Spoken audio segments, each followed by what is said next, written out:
Palermo, ho trovato una situazione molto critica, l'ho detto subito che la Sicilia sarà tra quelle regioni per le quali andremo a deliberare lo stato di emergenza nel prossimo Consiglio dei Ministri che si terrà in questi giorni, in settimana.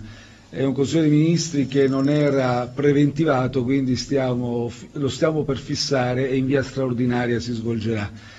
Per quanto riguarda le misure adottate, in parte le ho anticipate. C'è un problema, diciamo così, degli interventi più strutturali, questi riguardano il riassetto del sistema idrogeologico e ricordavo già ieri che abbiamo già preventivato per il prossimo triennio lo stanziamento già deliberato di 1 miliardo di euro presso il Ministero dell'Ambiente che verranno spesi in questa prospettiva. Sono soldi che già ci sono e si inquadrano in un piano pluriennale di intervento.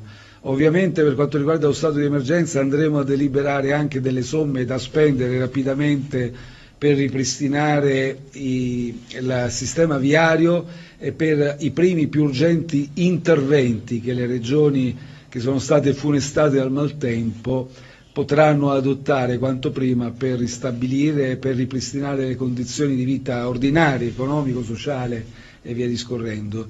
E adesso sulla somma non mi fate delle domande perché stiamo proprio in queste ore cercando di ovviamente ampliare il plafond a disposizione, ma l'ho già detto, comunque le somme che delibereremo nel prossimo Consiglio dei Ministri sono delle prime somme. Sicuramente non saranno sufficienti, ma saranno senz'altro utili per avviare tutti gli interventi urgenti. Poi dovremo ovviamente ricorrere ad altre risorse che stiamo reperendo.